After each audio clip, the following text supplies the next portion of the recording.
Buenas tardes, esto es una clase de lengua 2 distancia correspondiente al día 26 de febrero de 2024. Estamos en la segunda evaluación, estamos viendo literatura del romanticismo y con ello también estábamos viendo cómo se analizan poemas, cómo se comenta un texto literario, cómo se hace un comentario de texto.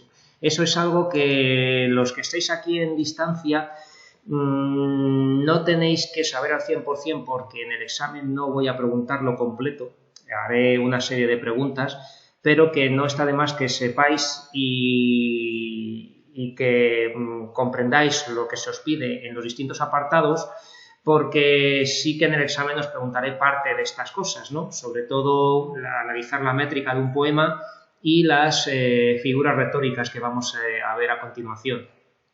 O comentar algo incluso también puede que os ponga.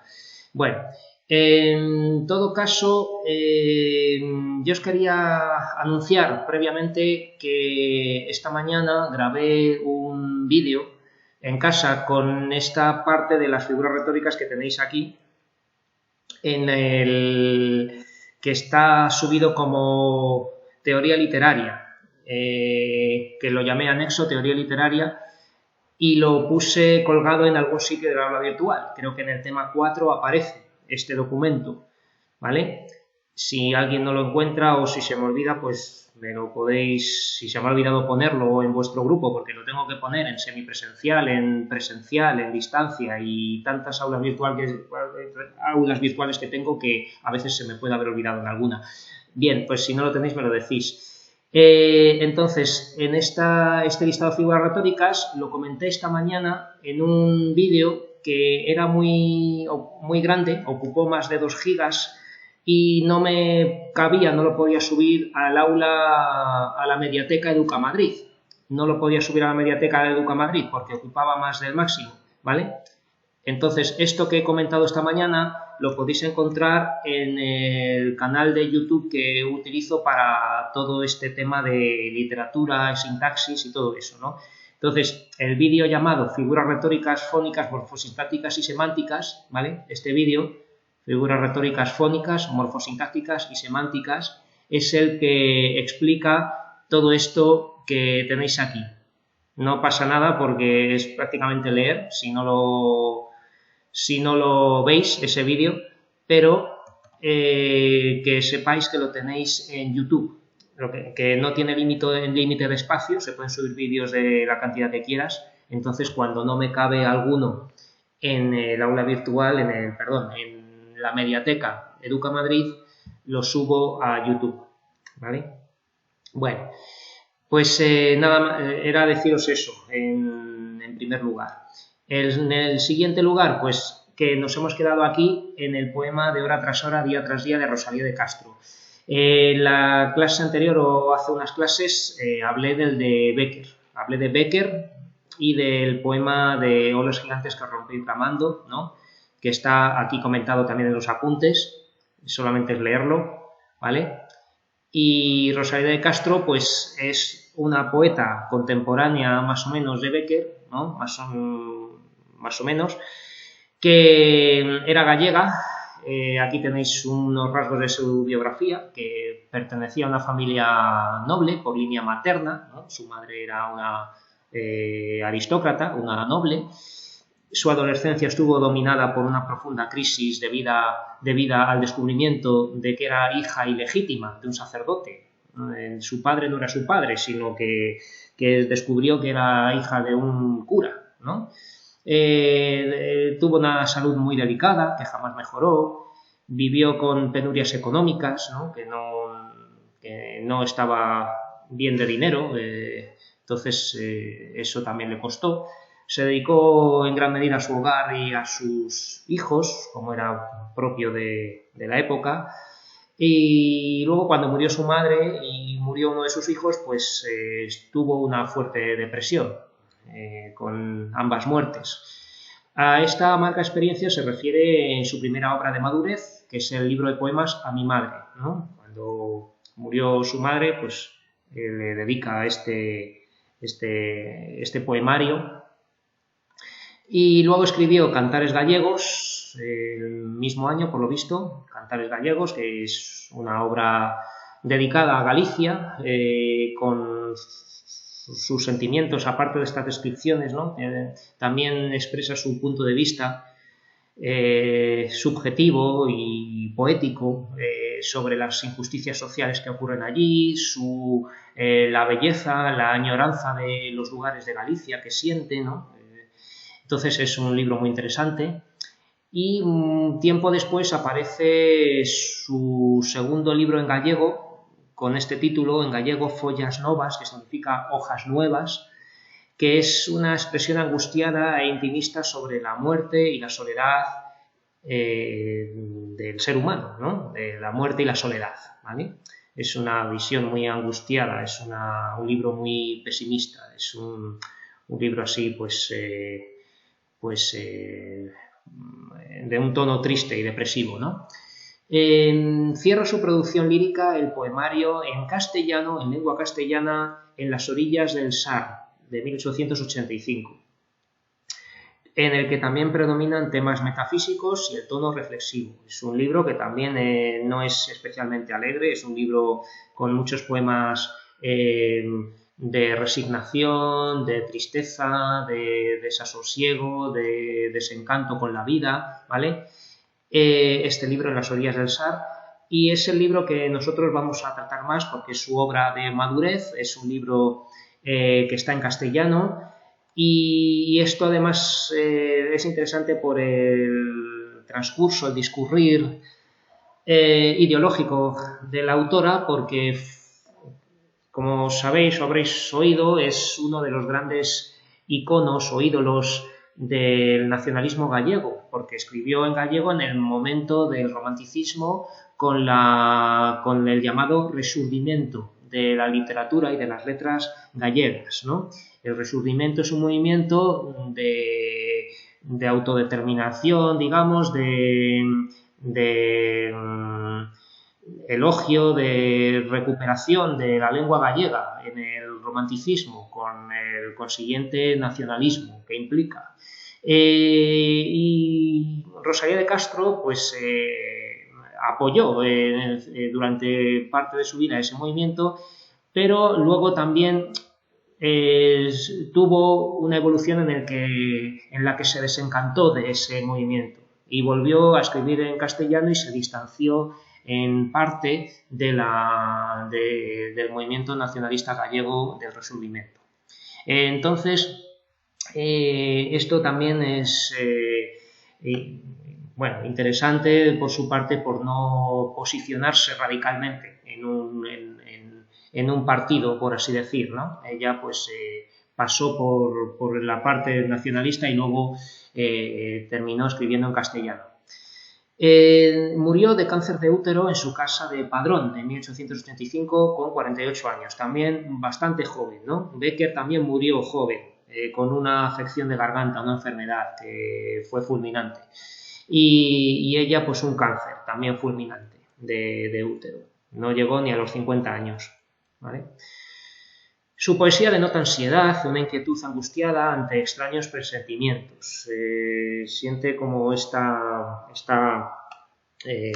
presión, este agüero, ¿no? De algo que va mal, de que lo que le espera es peor, ¿no? Asimismo, su dolorosa sensibilidad proyectó un conjunto de magníficas visiones del paisaje gallego. Con tanta sensibilidad, esa visión tan profunda y sensible que tenía, ella expresó como nadie, digamos, el paisaje gallego, ¿no? Esa sensibilidad fue la que transportó una concepción de la naturaleza como la de una realidad animada, misteriosa y cuyos signos más visibles hablan de una vida doliente, ¿vale? Este texto en gran medida procede de una editorial, ¿vale? Que he retocado yo más o menos, pero está bastante lograda esta sinopsis de su obra. Y bueno, y lo que quería contaros hoy, he dedicado 10 minutos a hablar de la autora, es este poema, Hora tras hora, día tras día, bastante famoso, del libro En las orillas del Sar, ¿vale? Lo tenéis aquí, como esto es una captura de pantalla, está algo borrosa, pero bueno, lo tenéis también en el aula virtual y en más sitios. Aún así se ve lo suficiente. Vale, pues el primer punto del comentario de texto es lo que se llama contextualización. Contextualización significa poner en su contexto, ¿vale? Vamos a poner un texto en su contexto, vamos a enmarcarlo en su época, vamos a decir algo del autor, vamos a decir algo de su estilo, ¿de acuerdo? Entonces, contextualización es una especie de presentación en la que clasificamos el texto, lo situamos, etc. ¿Vale? Entonces, como ejemplo resuelto, yo os propongo lo siguiente. Es un texto en verso, de género lírico, ¿vale? Esto son dos cosas que se ven a primera vista, pero que no está mal decir, porque no es un texto en prosa, está en verso, ¿vale? Es un poema, es una poesía, está en verso. Y es de género lírico, ¿vale? Podría estar en verso, pero ser un poema narrativo, pero no, es un poema de sentimientos, entonces es de género lírico, ¿vale? Clasificamos el texto y lo ponemos en su género. Y ahora vamos a hablar de la época, perteneciente al romanticismo de la segunda mitad del siglo XIX, de estilo más cercano e íntimo que la primera mitad. ¿Vale? Podemos decir algo en qué consiste esta diferencia entre la segunda mitad y la primera mitad del siglo XIX. Bueno, pues que la segunda mitad del XIX es el tipo de poesía que hay en esta segunda mitad es algo distinta de la primera, ¿no? De estilo más cercano e íntimo que la primera mitad del XIX, pero que mantiene, como en todo el romanticismo, rasgos como el subjetivismo, la evasión de la realidad, la importancia del paisaje, el irracionalismo y la libertad creadora, por decir algo, ¿no? Podríamos decir también la exaltación de los sentimientos. Y ahora vamos a decir algo del autor. La autora, Rosalía de Castro, se encuadra en el Resurgimento gallego, aunque la obra a la que pertenece el texto, En las orillas del Sar, pertenece a su última etapa en la que volvió a escribir en castellano, ¿vale? Por decir algo de Rosalía de Castro. Si no habéis mencionado esto del Resurgimiento, porque aquí además no viene, podéis decir pues algo de su vida, pero lo más relevante y sobre todo en cuanto a lo que afecta a su estilo, ¿no? Que pasó una vida difícil con estrecheces económicas, que perdió a su madre y a un hijo y además estaba enferma. Entonces vamos a tener una poesía en muchos casos doliente, dolorosa, ¿vale? Por eso muestra principalmente sentimientos de desengaño, desolación y dolor, tras la pérdida de la esperanza para replegarse en sí misma, ¿no? Se va a refugiar en sí misma, se va a revolver en su dolor, por así decir, Entonces, esto es interesante de decir. Aquí os puse un pequeño apunte entre paréntesis que os voy a comentar, porque a continuación de contextualización vendría el resumen y el tema, y yo os recomendé en el texto anterior poner primero el resumen, porque el resumen es más amplio y con el tema pues ya lo concretamos, ¿no? Es un poquito dar un paso atrás y otro adelante si decimos primero el tema y luego el resumen. Casi mejor resumen y luego tema. Y fijaos lo que os digo aquí. Atención, ahora conviene más hablar del tema del texto que de la estructura externa, porque al hablar de la temática del libro En las orillas del Sar, procede a enunciar ya el tema del que trata el texto. ¿Vale? Estamos hablando de qué trata el libro de las orillas del Sar, ¿no? ¿Qué temas trata? Desengaño, desolación, dolor. Pues no está de más mencionar ya el tema del poema, ¿vale? Esto ya depende de vuestra manera de redactar, de vuestra capacidad de escritores, de cómo exponéis un comentario de texto. Si estáis diciendo otra cosa o habéis dicho esto y habéis acabado esta parte diciendo otra cosa que no tiene que ver con el tema, pues podéis poneros con el resumen y luego ya volvemos al tema, ¿vale? Y aquí una manera de enlazar sería, por ejemplo, esta. Diríamos, por ejemplo, de este modo, en sintonía con el desengaño y la introspección de la poeta en esta etapa, el texto que analizamos trata de, y ya decimos, fugacidad del tiempo y la irremediable pérdida del recuerdo de un amor, que se fue sin dejar rastro, ¿vale? Bueno, y esto que os digo ahora mismo no sonará a nada porque no hemos leído el poema bien, ¿vale? No me he puesto a hablar y no he leído el poema. Vamos a leerlo. Vamos a ver. Y dice así: hora tras hora, día tras día, entre el cielo y la tierra que quedan eternos vigías, como torrente que se despeña, pasa la vida. Devolvedle a la flor su perfume después de marchita, de las ondas que besan la playa y que una tras otra besándola expiran. Recoged los rumores, las quejas, y en planchas de bronce grabad su armonía. Tiempos que fueron, llantos y risas, negros tormentos, dulces mentiras. ¡Ay! ¿En dónde su rastro dejaron? ¿En dónde, alma mía? ¿Vale? Bueno, pues habéis visto el poema. ¿Y qué pasa? Pues que esto, si lo miramos bien, trata de esto: fugacidad del tiempo y la irremediable pérdida de los recuerdos, ¿no? Del recuerdo, yo aquí he puesto de un amor. Otra vez me he adelantado un poco, ¿no? Porque esto no dice claramente que sea un amor. Es una persona importante o una persona querida, ¿vale? Pero no dice, no sabemos del todo a ciencia cierta si es una relación amorosa lo que evoca este texto. Y ahora lo veremos con mucho detalle para que lo comprendáis. Fijaos, hora tras hora, día tras día, entre el cielo y la tierra que quedan eternos vigías, como torrente que se despeña pasa la vida. Esto está remitiendo a la rapidez del paso del tiempo, ¿no? Estamos hablando de términos de tiempo, hora, día, ¿vale? Entre el cielo y la tierra y tal, bueno, pues que pasa el tiempo entre el cielo y la tierra y tal, pero sobre todo que pasa como un torrente. La vida pasa como un torrente que se despeña. Pasa con gran rapidez, con gran fuerza, además, que pasa el tiempo como un torrente, ¿de acuerdo? No como un río manso y lento, no, como un torrente que se despeña. Además es que no hay manera de controlar eso, pasa muy deprisa, ¿vale? Entonces, esta primera estrofa, que no es una estrofa, ahora os contaré que cuando no son regulares, los grupos de versos, cuando no son con cierta regularidad unos y otros, no podemos llamarlos estrofas, vamos a llamarlos secuencias de versos, o tiradas de versos, o series de versos, ¿vale? Pero la palabra secuencias está bien, ¿vale? Pues esta primera secuencia de versos remite a la rapidez del paso del tiempo, ¿vale? Ahora lo veremos en la estructura. Entonces, esta fugacidad del tiempo queda dicha aquí. Seguimos. Devolverle a la flor su perfume después de marchita.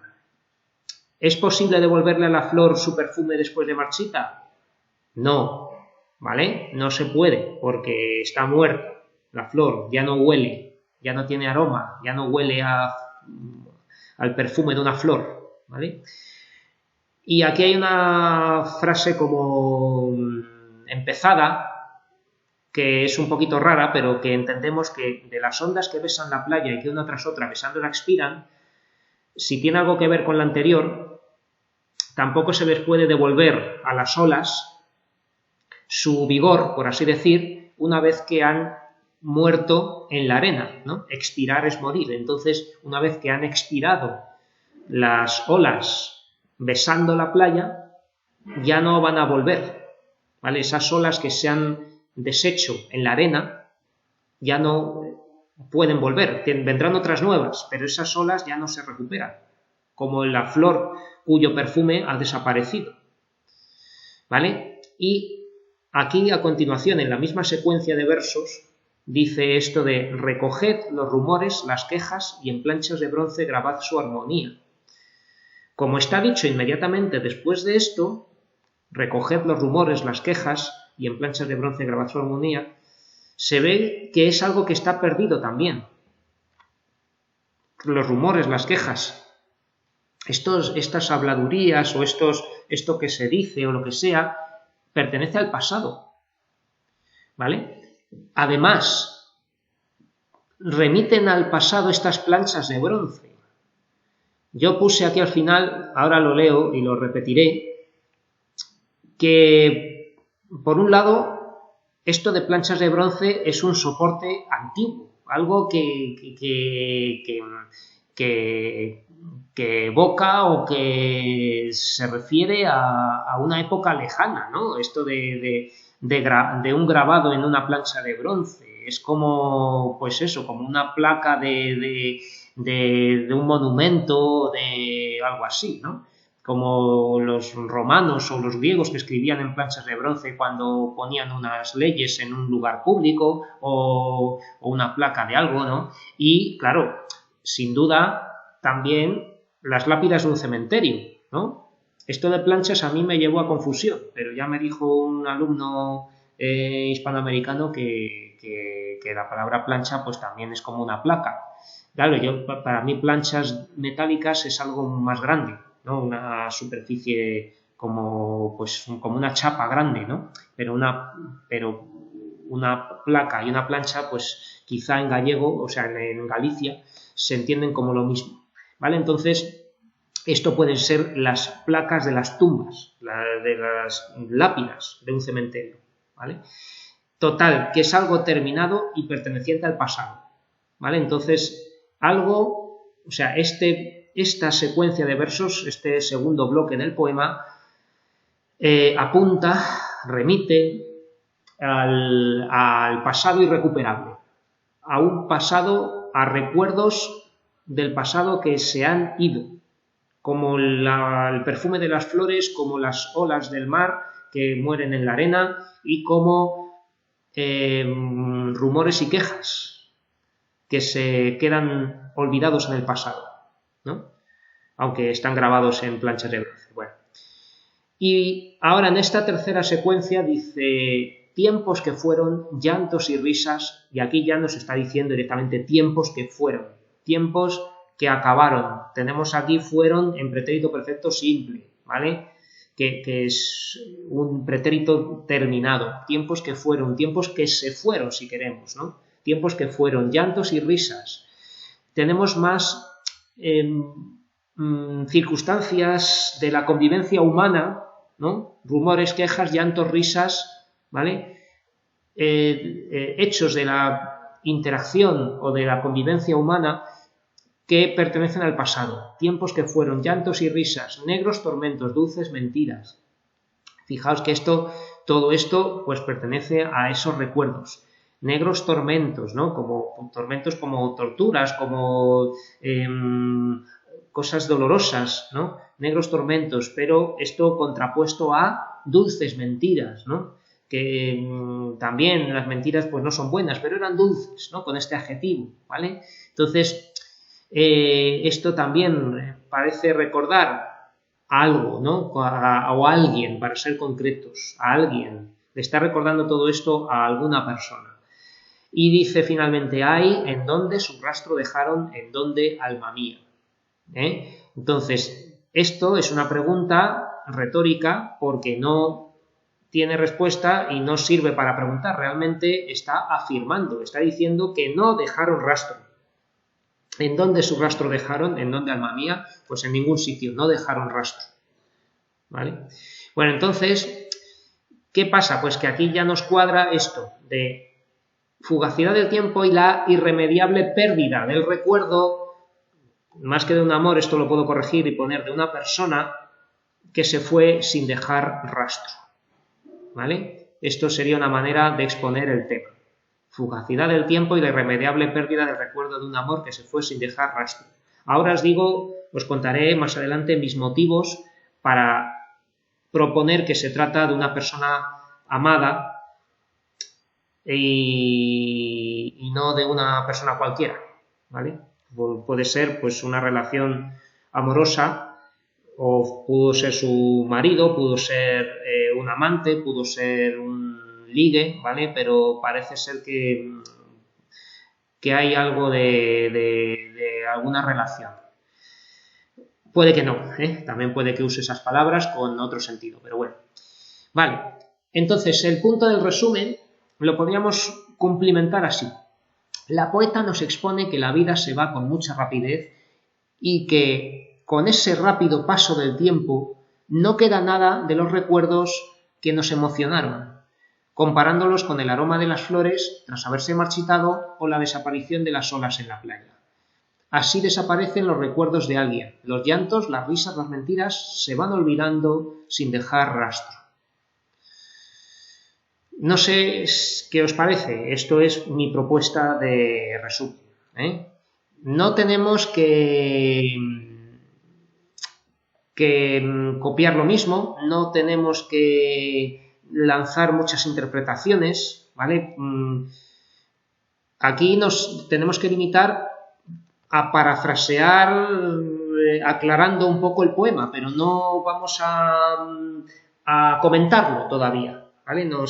¿Qué es lo que está diciendo? Pues esto es lo que está diciendo, que la vida se va con mucha rapidez y que en ese rápido paso del tiempo no queda nada de los recuerdos que tuvieron algo de emocionante para nosotros, ¿no? Pues eso, algo como las que nos pudo molestar, como rumores o quejas, algo que nos alegró, como las risas, algo que nos entristeció, los llantos, ¿no? Como veis, no son recuerdos cualquiera, son recuerdos que acarrean emociones, rumores, quejas, llantos, risas, tormentos, mentiras, ¿vale?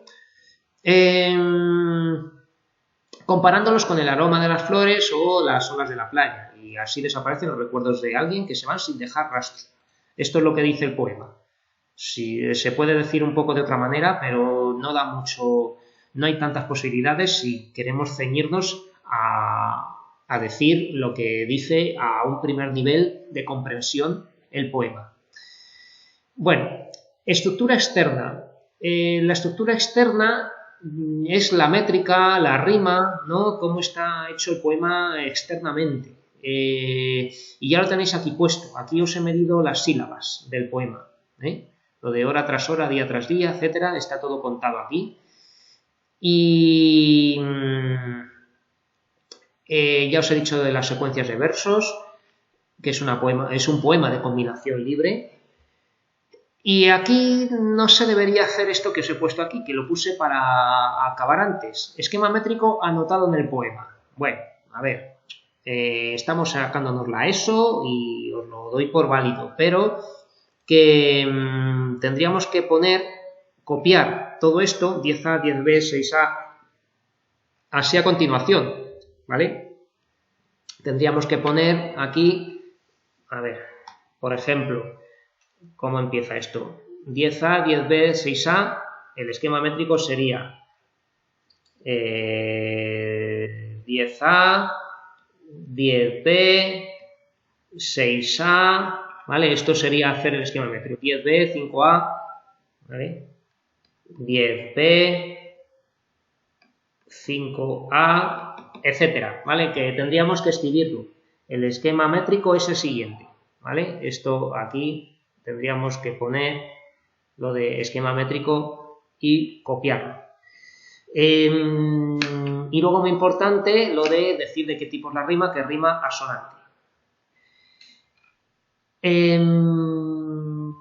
A ver, aunque esté un poco borroso, pero voy a garabatear aquí un poco. Que más vale que se vea borroso a no contarlo, ¿no? Bueno, pues vamos a detenernos un momento en esto de las sílabas, ¿vale? ¿Cómo se contaban las sílabas? Pues teniendo mucho cuidado con los diptongos y con las sinalefas, ¿de acuerdo? Hora, tras hora, día, tras día. ¿Cuántas son? 1, 2, 3, 4, 5, 6, 7, 8, 9 y 10, ¿vale? Y esto es raro porque normalmente los versos un poquito largos como estos suelen ser en decasílabos, ¿vale? De 11. Entonces diríamos, a ver si he contado mal, pero no, son 10, porque a ver si además contamos el siguiente, vemos entre el... Aquí ya tenemos una sinarefa. Entre el cielo y... Otra sinarefa. Cielo y la tierra que quedan. ¿Cuántos hay aquí? 1, 2, 3, 4, 5, 6, 7, 8, 9 y 10. Entonces no nos hemos equivocado. No son endecasílabos, son decasílabos. Un poco raro, ¿no? ¿Vale? Y otra cosa más que os tengo que ir diciendo ya inmediatamente, que cuando tenemos versos más o menos largos, o sea, de 10, de 12, 14, es decir, largos y de número de sílaba par, es decir, 10, 12, 14 o 16 sílabas, si el poeta es bueno, y es el caso porque Rosalía de Castro es rematadamente buena, tenemos hemistiquios, es decir, que los versos se dividen en 5 más 5, ¿vale? Y aquí se ve claramente, hora tras hora, ¿no? 1, 2, 3, 4, 5, ¿vale? Vamos a tener 5 sílabas en la primera mitad, día tras día, 5, ¿vale? Y otro hemistiquio con otras 5 sílabas, es decir, que un verso decasílabo se divide en 2 hemistiquios pentasílabos, ¿vale? De 5 sílabas, ¿vale? Hora tras hora, 5, día tras día, 5, entre el cielo y, ¿no? ¿Cuántos hay? 1, 2, 3, 4, bueno, aquí y la, ¿vale? Entre el cielo y la tierra que quedan, aquí la división es un poquito encabalgada, pero bueno, que tendríamos que no va a haber una palabra que se corte por la mitad en la cesura, que es la mitad de los 2 hemistiquios, ¿eh? En la cesura no tiene que haber una palabra que se rompa, ¿vale? Tenemos aquí entre el cielo y la 5, tierra que quedan 5, ¿vale? Como torrente, aquí vamos a tener 5, que se despeña 5, ¿vale? 5 y 5. Y fijaos que aquí tenemos un verso de 5 sílabas que es pasa la vida, ¿no? Que quedaría bien porque tenemos como estas 2 mitades de 5, entonces un verso de 5 queda bien. Más raro es este de 6, pero bueno, también tiene su sentido. Devolvedle a la flor su perfume. Devolvedle a la flor su perfume, ¿vale? Aquí tendríamos 5, flor su perfume, 5, ¿vale? Después de marchita, este es de 6, ¿vale? De las ondas que besan la playa. Besan la playa, ¿vale? La cesura, los 2 hemistiquios están aquí. De las ondas que besan la playa. 5, 5. Vale, y ahora fijaos que cuando tengamos dodecasílabos, versos de 12 sílabas, y que una tras otra besando la expiran, que por cierto tiene un ritmo impresionante, y que una tras otra besando la expiran, eso se llama ritmo, ¿vale? Y estos versos tienen ritmo, un ritmo perfecto, y que una tras otra besando la expiran, ¿vale? ¿Veis las sílabas tónicas cómo están distanciadas? Bueno, y que una tras otra besando la expiran. Y que una tras otra, ¿vale? Perdón. Y que una tras otra, 6, ¿vale? Besando la expiran, otros 6, ¿vale? Y que una tras otra, y que una tras otra, 1, 2, 3, 4, 5, 6, besando la aquí tenemos otra sinarefa, besando la expiran. 1, 2, 3, 4, 5, 6, ¿vale? Tenemos un perfecto dodecasílabo con 2 hemistiquios hexasílabos, ¿vale? Fijaos qué maestría. Y ahora otro de 10. Recoged los rumores, las quejas. Y aquí, fijaos que por primera vez no tenemos bien hechos los hemistiquios, ¿vale? Recoged los rumores, las quejas. Bueno, en fin, se lo vamos a permitir. Y en planchas de bronce, grabad su armonía, este sí, este es otro dodecasílabo, donde tenemos, y en planchas de bronce, grabad su armonía 6 y 6, ¿vale? Y en planchas de bronce, grabad su armonía, ni los cuento, está bien, ¿vale? O sea que esto, bueno, pues son eso.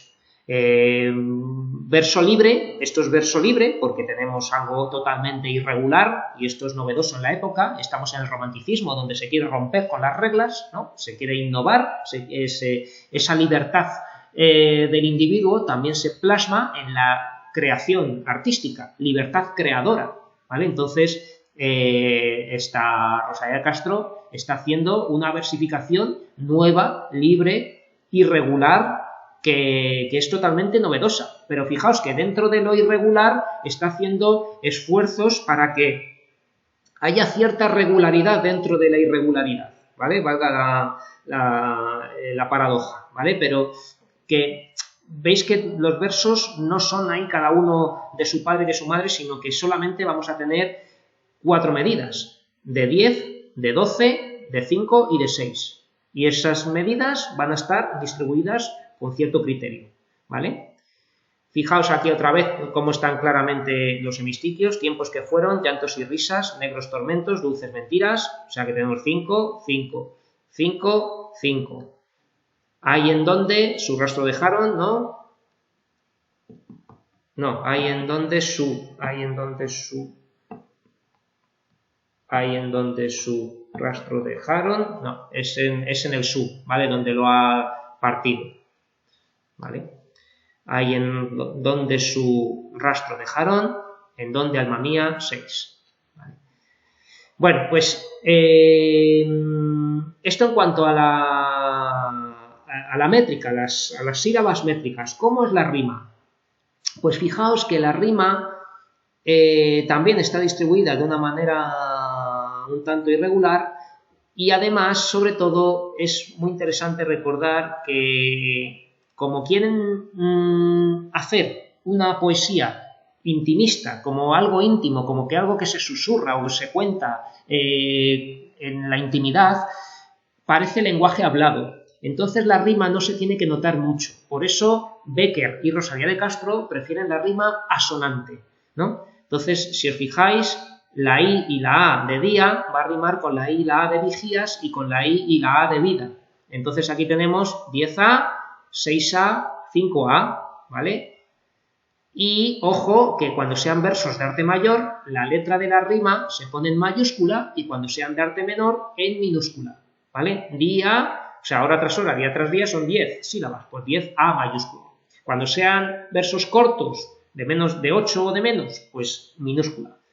Fijaos ahora en la B, ¿no? 10B, pues es que quedan, tenemos la E y la A, que va a rimar esta E y esta A con la E y la A de despeña, ¿no? Quedan despeña, E-A, rima asonante, ¿vale? Ojo que la rima asonante no se ve mucho, tenéis que estar atentos a las vocales. Perfume, ¿rima con algo? ¿La U y la E? No. Entonces, cuando no tenga rima, se pone este guión para indicar que es un verso suelto, un verso que no rima con ninguno, ¿no? Igual que playa, AA, que no rima con nada, ¿vale? Son versos sueltos, que no riman. Pero la I y la A de marchita sí rima con la I y la A de vida, ¿vale? Entonces 6A, expiran, y A, pues otra vez la A, ¿vale? Armonía y A, y es otra vez la A, ¿vale? Fijaos la E y la A de quejas, que riman con despeña y con quedan, ¿no? Es que, pues eso, solamente va a tener 2 rimas, la A y la B, ¿no? La I, A y la EA, ¿no? De risas, quejas y versos sueltos que no riman, ¿vale? Como dejaron no rima con nada. ¿Veis? Pues aquí están las vocales que encajan todas en este esquema métrico que os he puesto. Bueno, vamos que se me acaba el tiempo. Estructura interna, pues ya os la he comentado, más o menos, ¿no?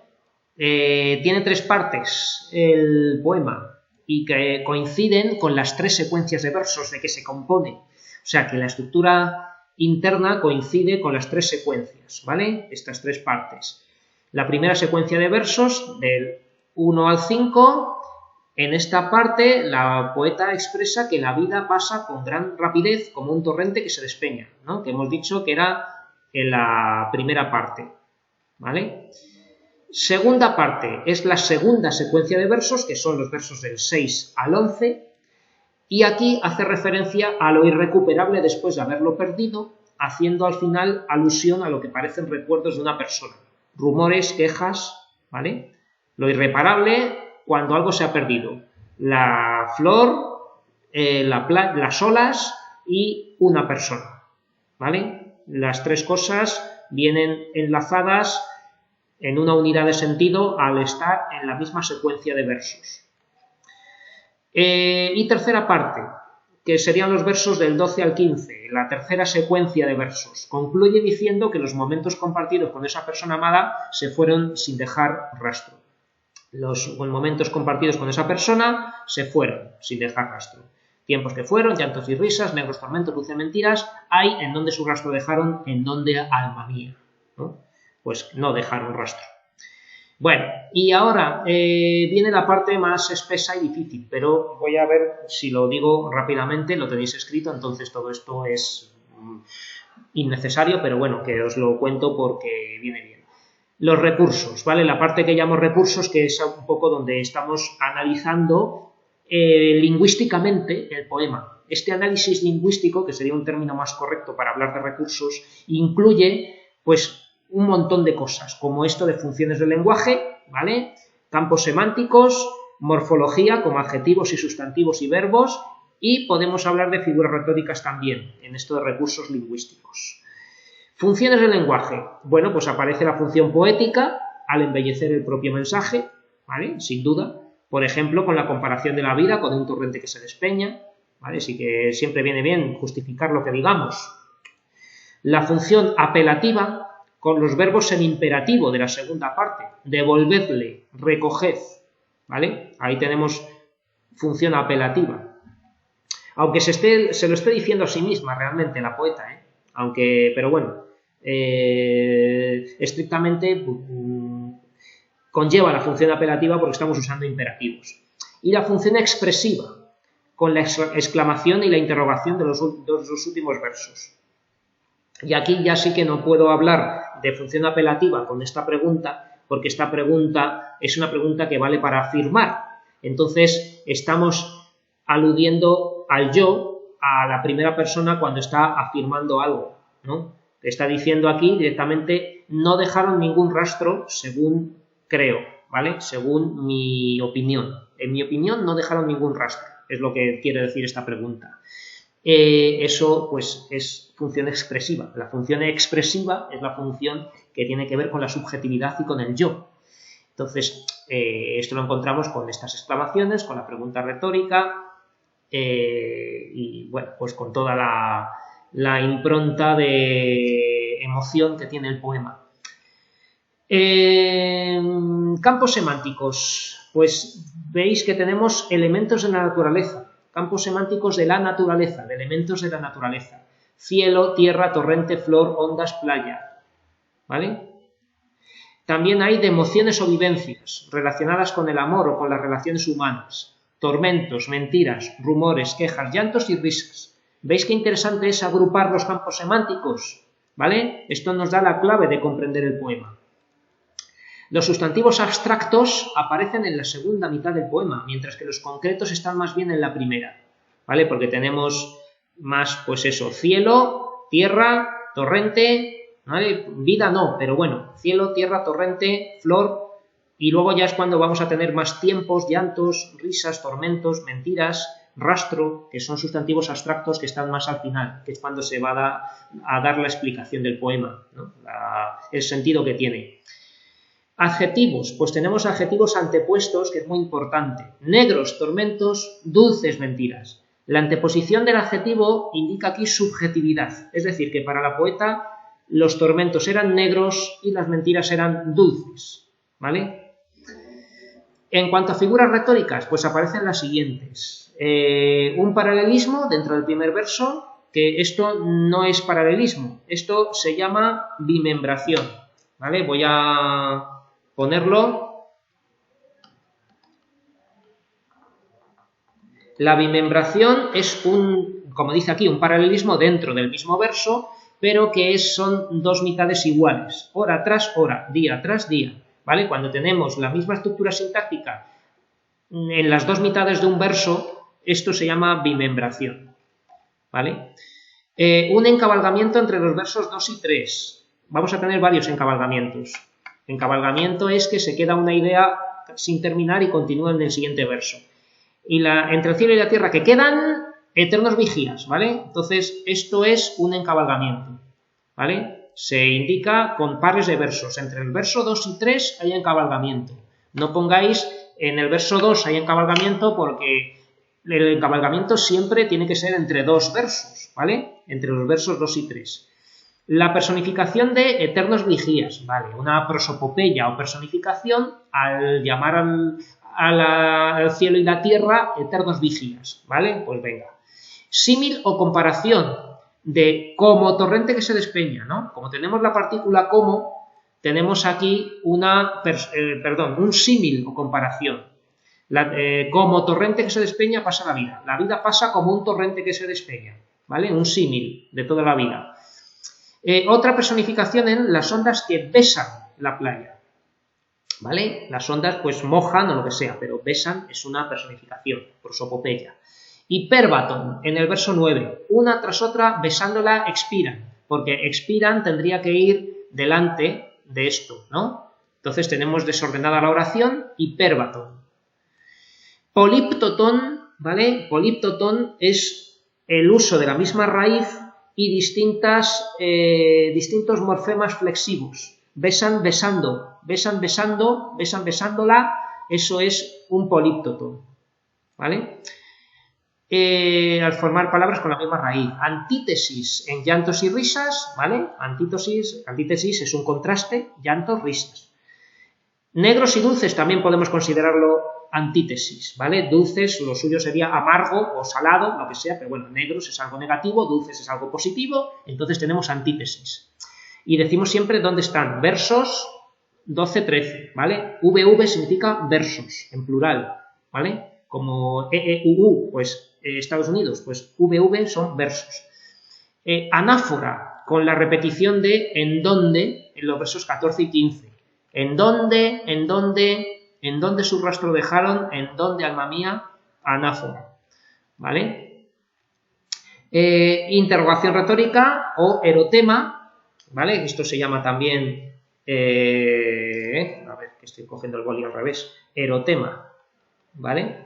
Es una pregunta retórica, con la pregunta que no puede obtener respuesta y funciona como afirmación. Bueno, ya termino con este comentario. Remite al tópico literario de Tempus Fugit, el tiempo huye, ¿vale? Esto de los tópicos literarios es bueno que lo veáis, lo tenéis aquí también en los apuntes de teoría literaria, ¿vale? Os he marcado unos cuantos para que veáis los más importantes o frecuentes. Locus amenus, memento mori, Tempus Fugit, ubi sunt, ¿vale? Carpe diem, por supuesto, pero aquí lo que predomina es el Tempus Fugit, el tiempo huye, con la primera mitad del poema. Y también un poco ubi sunt, ¿dónde están? ¿Qué fue de aquellos? ¿Vale? Ubi sunt es dónde están para decir que el tiempo se lo lleva todo y que aquellos que recordamos ya no existen y pronto serán olvidados. ¿Vale? Ubi sunt es este tópico literario que aparece también, porque esos momentos vividos y esa persona se fue para siempre. Hablé aquí del verso de las planchas de bronce, por eso del soporte antiguo, para remitir algo irrecuperable, algo del pasado. Pero bueno, que mejor hablar de las placas de las lápidas de un cementerio. Y todo el poema rebosa sentimientos de pesimismo y amargura, lo cual es muy frecuente en el romanticismo. No obstante, parece ser que aquella relación tuvo momentos agradables por la parte de risas y de las dulces mentiras, mentiras que quizá la poeta se decía a sí misma, ¿vale? Hola, este anexo es una fe de ratas, una corrección respecto a lo que he dicho en el vídeo porque acabo de descubrir que tenía mal la puntuación del poema. Después de expiran y que una tras otra besándola expiran, no va a punto y no comienza otra oración, como lo tenía aquí en este poema, sino que aquí este punto sobra y esto comienza en minúscula. Lo tenía mal copiado de algún sitio o fue un error que yo cometí en su día. En esta imagen veis el poema ya bien escrito.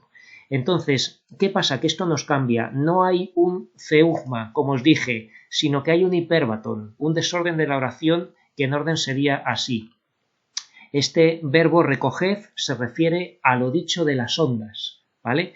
Recoged los rumores, las quejas de las ondas que besan la playa y que una tras otra expiran besándola, y en planchas de bronce grabad su armonía. Es una oración un poco larga, ¿de acuerdo? Entonces, este recoged se refiere a las ondas, recoged los rumores de las ondas, recoged los rumores de las olas y en planchas de bronce grabad su armonía.